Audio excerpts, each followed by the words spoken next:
Welcome to scoring science. Forest organisation के अंदर जो सब डिवीज़न की हम लोग बात कर रहे थे इससे पहले वाली वीडियो में, तो उसमें हमने 2 सब डिवीज़न कंप्लीट कर लिए थे, ज्योग्राफिकल एंड फंक्शनल वाला। ठीक है। एंड ज्योग्राफिकल के अंदर मैंने 5 मेजर ग्रुप्स भी बताए हुए थे। अगर आपने वीडियो नहीं देखी है तो आप वहाँ जाके देख सकते हैं, क्योंकि उसमें से कुछ कुछ फॉरेस्ट ऐसे हैं जो काफ़ी इम्पॉर्टेंट हैं एग्ज़ाम्स के लिए। और आज इस वीडियो में legal and territorial classification complete करेंगे, और बाकी की नेक्स्ट वीडियो जो आएगी उसमें 5 एंड 6 जो एडमिनिस्ट्रेटिव और मैनेजमेंट है उसको कंप्लीट करेंगे। तो चलिए देखते हैं लीगल क्लासिफिकेशन फॉरेस्ट को ऑर्गेनाइजेशन करने का। देखिए, लीगल क्लासिफिकेशन में क्या होता है कि जो फॉरेस्ट है उसको क्लासीफाई किया गया है 4 पार्ट में। फर्स्ट है reserve forest, protected, village and अनक्लास्ड forest. ठीक है, तो देखिए रिजर्व फॉरेस्ट में क्या होता है। Reserve forests are constituted under the Indian Forest Act or other forest laws. They are the exclusively property of the government and are subject to complete protection. देखिए, कुछ फॉरेस्ट इंडिया के अंदर ऐसे हैं जो कि इंडियन फॉरेस्ट एक्ट 1927 के अंदर, और कुछ कुछ जो अदर स्टेट के लॉ हैं, जैसे कि एमपी फॉरेस्ट एक्ट है, उसके अंदर के जो लॉ हैं, फॉरेस्ट के लॉ हैं, उसके अंदर जो फॉरेस्ट प्रॉपर्टी है वो गवर्नमेंट के अंदर आती है, और जिसका एक सोल ऑब्जेक्टिव होता है कि कंप्लीट प्रोटेक्शन दिया जाए, यानी कि सिर्फ सुरक्षा ही सुरक्षा, ये नहीं कि कुछ वहाँ से बेनिफिट लेना है। ठीक है, और पूरी तरीके से गवर्नमेंट के ही कंट्रोल में रहता है। एंड देखिए, फिर जो गांव वाले होते हैं उनके पास कोई राइट नहीं होता है कि वो उस फॉरेस्ट पे डिपेंड रहें या फिर उस फॉरेस्ट से कोई चीज़ वो अपटेक कर पाएँ, बट दे में sometimes be granted certain concession, और उनको कभी कभी कोई छूट मिल जाती है। जैसे कि जो कुछ फॉरेस्ट एरिया, सपोज दैट कोई फॉरेस्ट एरिया है, उस फॉरेस्ट एरिया कम्प्लीटली है आपका गवर्नमेंट के अंदर। ठीक है, यानी कि पूरा गवर्नमेंट ने फेंसिंग करा रखी है और पूरा गवर्नमेंट के अंदर है। उसमें जो लोकल के हैं, यानी कि जो आसपास के रहने वाले जो विलेजर्स हैं, वो इंटरफेयर नहीं कर सकते, उनका विदाउट कोई इंटरफेरेंस नहीं होगा वहाँ पे। ठीक है, ऐसे फॉरेस्ट को तो रिजर्व फॉरेस्ट कहते हैं। बट कभी कभी क्या होता है, जो आसपास के जो विलेजेस होते हैं उनको थोड़ी बहुत कंसेशन मिल जाती है, छूट मिल जाती है। ठीक है, वो किस चीज़ के लिए मिलती है? वो मिलती है आपकी जो वाटरिंग देयर कैटल, जो उनके जानवर होते हैं। तो जंगल में आसपास क्या होते हैं, वाटर रिसोर्सेज तो मिलते ही मिलते हैं, तो अपने कैटल्स जो हैं जानवर, उनके लिए पानी वानी ले जाने के लिए वो छूट मिलती है, पानी पिलाने की छूट मिल सकती है। और collection of dry and fallen firewood by head loads for their bona fide domestic use. ठीक है, अब देखो, क्योंकि ग्रामीण इलाका है तो यहाँ पे क्या होता है कि ज़्यादातर जो लोग होते हैं वो डिपेंड रहते हैं लकड़ियों पे, और उनका आग से ही, चूल्हा जला के ही खाना बनता है। ठीक है, तो उसके लिए भी उनको क्या होता है कि जो रिजर्व फॉरेस्ट है उस फॉरेस्ट से जो सूखी हुई लकड़ियाँ होती हैं, फायरवुड, ठीक है, वो मिलती हैं। वो भी ये नहीं कि अनलिमिटेड, उसके लिए भी क्या होता है कि एक हेड लोड, यानी कि एक औरत अगर जाती है लेने के लिए, तो उसके शरीर में, यानी कि वो अपने सर में जितना गट्ठर लकड़ी का ले के आ सकती है उतना ही ले जा सकती है, ये नहीं कि बार बार। ठीक है, तो एक हेड लोड के बराबर उनको अपने डोमेस्टिक यूज़ करने के लिए वहाँ से फायरवुड मिलता है। या फिर अभी कभी कभी ऐसा होता है कि जो ड्राई लीव्स होती हैं, ड्राई लीव्स भी काम आती हैं, तो उसका यूज़ भी वो लोग कर सकते हैं वहाँ से। ठीक है, और ये सब होता है आपका सिर्फ गवर्नमेंट की परमिशन के अंडर। ठीक है, और नेक्स्ट है आपका प्रोटेक्टेड फॉरेस्ट। ठीक है, अब जिसके नाम से ही पता चल रहा है प्रोटेक्टेड, तो इसका भी सोल ऑब्जेक्टिव होता है प्रोटेक्शन ही प्रोटेक्शन। ठीक है, एक ऐसा एरिया फॉरेस्ट का जो कि reserve forest and over which the government has property rights as declare by a state government under section 29 of the IFA। ठीक है, तो इसके अंदर क्या होता है कि जो एक लैंड होती है वो लैंड रिजर्व फॉरेस्ट की, यानी कि जिसको बोलते हैं आरक्षित वन बोलते हैं, यानी कि जो पूरी तरीके से सुरक्षा के लिए, जिसकी रक्षा करना ही क्या है, मेन सोल ऑब्जेक्टिव है। ऐसा फॉरेस्ट, उसमें जो फॉरेस्ट होता है वो होता है स्टेट गवर्नमेंट के अंदर। ठीक है, और स्टेट गवर्नमेंट के अंदर होता है ये कौन से सेक्शन के अंदर? इंडियन फॉरेस्ट एक्ट के सेक्शन 29 के अंदर ये चीज़ डिक्लेयर की गई है कि जो फॉरेस्ट एरिया है वो फॉरेस्ट एरिया स्टेट गवर्नमेंट ही संभालेगी, और उसके जो जितने भी प्रॉपर्टी राइट्स होंगे वो स्टेट गवर्नमेंट के पास ही होंगे। ठीक है, नेक्स्ट है आपका विलेज फॉरेस्ट देखिए, are state forest assign to a village community under the provision of the IFA। ठीक है, तो यानी कि ऐसे फॉरेस्ट जो कि आसपास के जो इलाके हैं उस इलाके के विलेजर्स को दिए जाते हैं, और जिनका ये रहता है कि हाँ ठीक है, आप देख रेख भी करिए उस एरिया की, फॉरेस्ट की, आप उसको मेंटेन भी किए रहे, और कुछ आपको भी जो आपको वहाँ से चीज़ें चाहिए थी तो वो मात्रा में, कुछ मात्रा में वो चीज़ें आपको भी दी जाएंगी। ठीक है, जो कि इंडियन फॉरेस्ट एक्ट के अंदर ही आता है।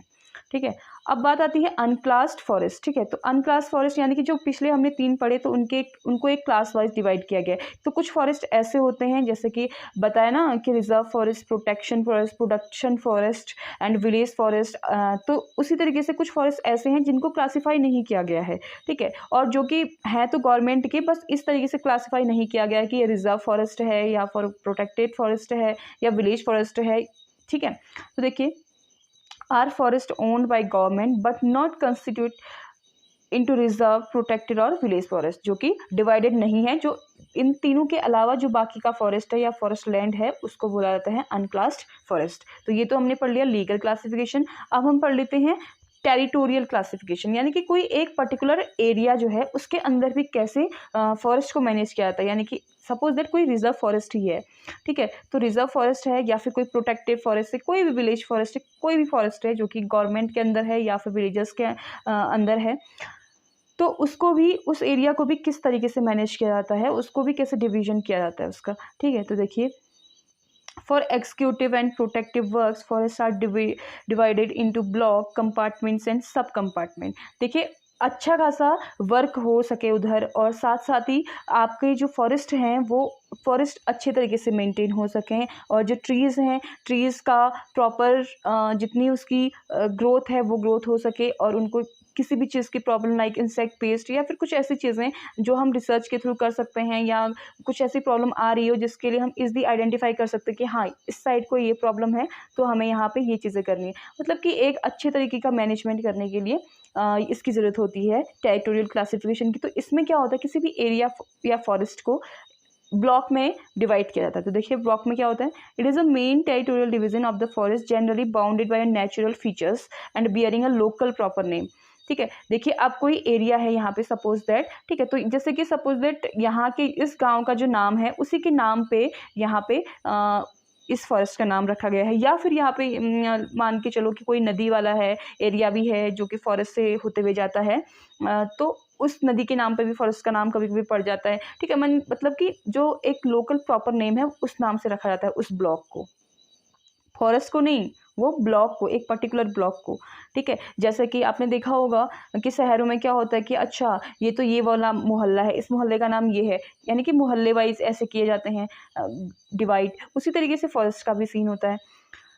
तो कुछ ना कुछ उसके नेचुरल जो फीचर्स हैं या लैंडमार्क हैं उस तरीके से उसको एक प्रॉपर नाम दिया जाता है। Each block has a clear cut boundary all round it with numbered pillars. ठीक है, और पूरे जो ब्लॉक है उसका जो बाहर का या आउटर जो बाउंड्री होगी उनमें पिलर्स लगाए रहते हैं।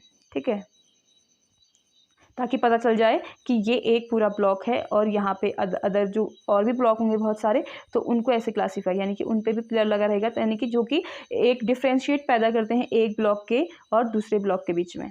ओके, अब देखिए कंपार्टमेंट्स की जहाँ बात आती है, तो compartments, a block is divided into several compartment. ठीक है, अब ब्लॉक भी क्या है, डिवाइडेड है कंपार्टमेंट्स में। ठीक है, which are territorial units of forest permanently defined for purpose of administration and Arabic numerals. ठीक है, जिनको क्या किया जाता है 1 2 3 करके, जैसे सपोज दैट ये वाला पोर्शन आपका ब्लॉक है और इसको भी, इस ब्लॉक को भी सब मतलब कि कंपार्टमेंट में किया गया है डिवाइड। ठीक है, लाइक दिस, और इसको न्यूमेरिक से रिप्रेजेंट करते हैं, जैसे कि first compartment, second compartment, third compartment and fourth compartment. ठीक है, इस तरीके से किया जाता है। ये तो हो गया कंपार्टमेंट, और इसके बाद आती है बात सब कंपार्टमेंट की।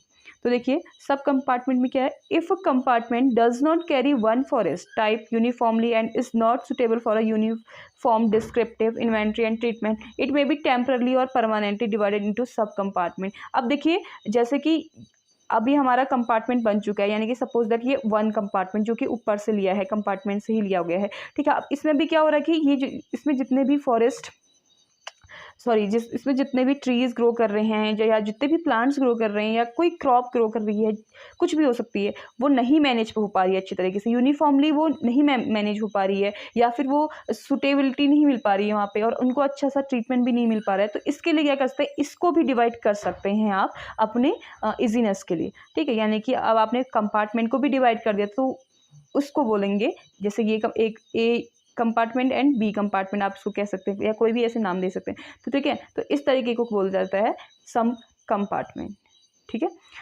तो चलिए ये तो हो गए लीगल एंड टेरिटोरियल क्लासिफिकेशन, और आपके नेक्स्ट की वीडियो में एडमिनिस्ट्रेटिव और मैनेजमेंट वाला क्लासिफिकेशन करेंगे। मैनेजमेंट में ज़्यादा कुछ तो है नहीं, सिल्वीकल्चर वाला जो पोर्शन है, सिल्वीकल्चर की मैंने ऑलरेडी वीडियो बनाई है और एक प्लेलिस्ट भी क्रिएट कर रखी है, और जहाँ पे डिस्क्रिप्टिव तरीके से सिल्वीकल्चर को डिफाइन किया गया है, तो आप जाके वहाँ देख सकते हैं और सिल्वीकल्चर को अच्छे से समझ भी पाएंगे वहाँ से डेफिनेटली, ठीक है। तो आज की वीडियो में बस इतना ही, और अगर आपको वीडियो के किसी भी पॉइंट में वीडियो हेल्पफुल लगी होगी और आपके लिए नॉलेजेबल रही तो प्लीज़ ज़रूर सब्सक्राइब कीजिएगा एंड लाइक एंड शेयर तो फिर आप कर ही देंगे।